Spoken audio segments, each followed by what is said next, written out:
Hi, welcome to today's conversation. Jack and I are speaking about projections at the Mass.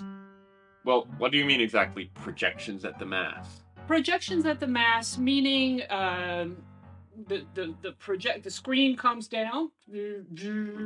and then we see some religious painting, or maybe we see some words to a song, or we have some inspirational photograph. Projections. Right. Projections like from the computer to the screen. I guess that's how they do it. I don't know.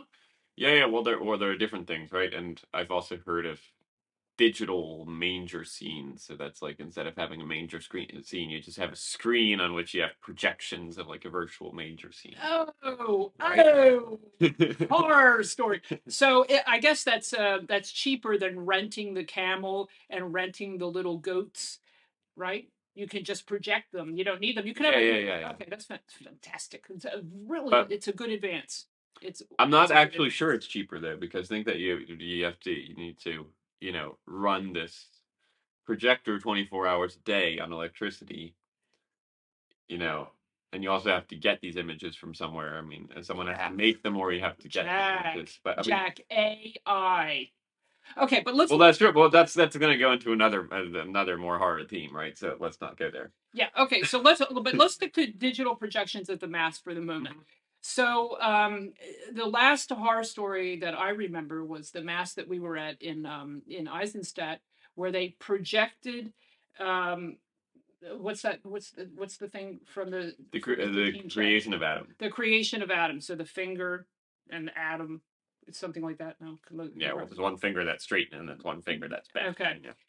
And this was projected over the altar, Hmm. and I don't know if you noticed it, but it kept it came in close and away. We sort of had some floating image there. Well, it kind of had that effect, that cheap effect that a lot of people use nowadays, that the image kind of just like moves back and forth, expands, contracts, moves back and forth, So that type lots of of thing. people use or abuse this Yeah. technique. Duchess here. But I have to add, they had a reason for putting up this projection, which is that they wanted to put the Nicene Creed on the screen so that everyone could come in and read the Nicene Creed. Okay. And they didn't want to print the paper because that would be an ecological disaster as opposed to using the electricity and running a projection through the whole thing. Yeah, And exactly. Through isn't the the Nicene entirety of Creed, yeah, Lent, right? It was actually, the entirety of Lent. okay.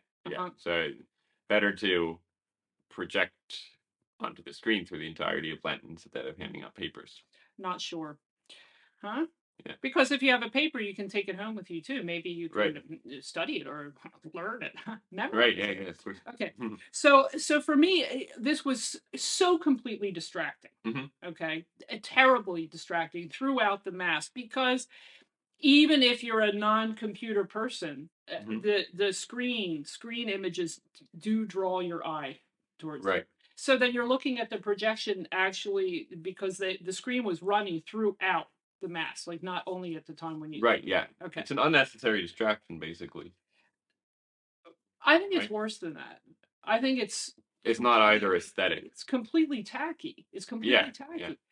It's completely distracting, completely tacky, and I'm not really sure that it's even correct. Mm.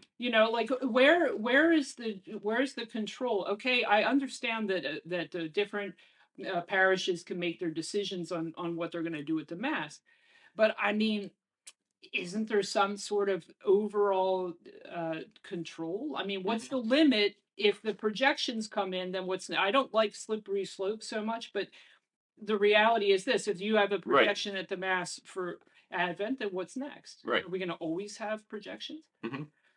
And the other thing is the mass is a kind of a ritual. It's a It ritual is a ritual. celebration. It's a It's sacred it's ritual. it's not a seminar. It's No, not a PowerPoint lecture. And as soon as you have a screen, it kind of becomes like that. exactly. Or now what I witnessed, because I was in the States, and there I went into the You have a piece mass. of fuzz. I'm sorry. I don't mean to Donald Trump you, No, but it's okay. It's okay. with Donald and Macron. Yeah, I know that. I know that very well. Okay. So I went into a mass of the state in the States, Yeah. and whenever you have a song in the mass, the lyrics are projected onto a screen like karaoke. But do we need this, right? Does Because the they're bell bounce? yes, it does. No. Yeah, it does. Oh my God. Or no, the words light up, like which. But there are songbooks. Yeah. I mean, can't you just use the songbooks? You know, and they say the number, and they say it 3 times. You know, like number 753, guys. This is number 753. We're going to sing 753 now, Right. and they say that like 3 times over. But then they still need the words. It's terrible. It seems to me that this is often a mistake that we see that the Catholic Church tries to adapt to the times, and Yeah, the question is why. You know yeah, why? Okay, we made some changes. We have Vatican hmm II and so on and so forth, and we try to make a united is the key word here, a united community, a united yeah, mass, right? And so therefore all of the little preferences and decisions and upgrades and so on and so forth sort of make that difficult, because all those preferences are just like we're saying, well, we don't like the projections, and somebody else can say, yeah, well, we do like the projections, right? hmm So I mean, there has to be a point where the mass is not somebody's preferences, and the decisions have to be made uh, with a little bit more attention hmm to really what's going on for the congregation. I mean, I don't know who makes the right, decisions, but it's probably priests, and maybe they're not aware. Maybe they're like, ah, it's a great. right. I really don't know. hmm Well, okay, I think we have to stop because the cat is digging her claws into my leg, so it's time for her to eat. Um, but The thing is, we haven't really found an answer, right? Like fixed answer, but I think that's okay. I don't think we can find a fixed No. answer unless we go to every individual parish and say, "Well, why did you put this screen?" I mean, we can Mhm. do that. We can Yeah, do that. we can do that eventually. We can do that.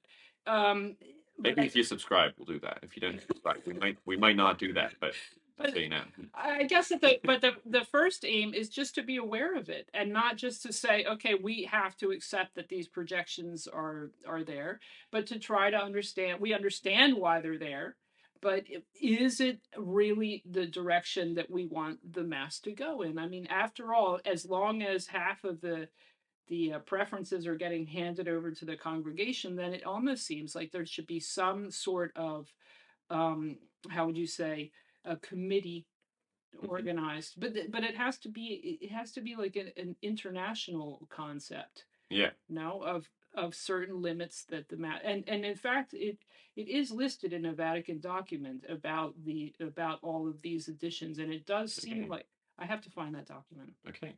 That would be a little bit a good Well, idea. we can handle that in a subsequent video. Okay, sounds good. Okay, well, we hope you enjoyed it. And if you have some projection experiences that you would like to talk about, or even if you actually really like the projections, it would be great to hear from you in comments. And if you have any theme you'd like us to talk about in a future video, please let us know as well. Thank you. Thanks so much.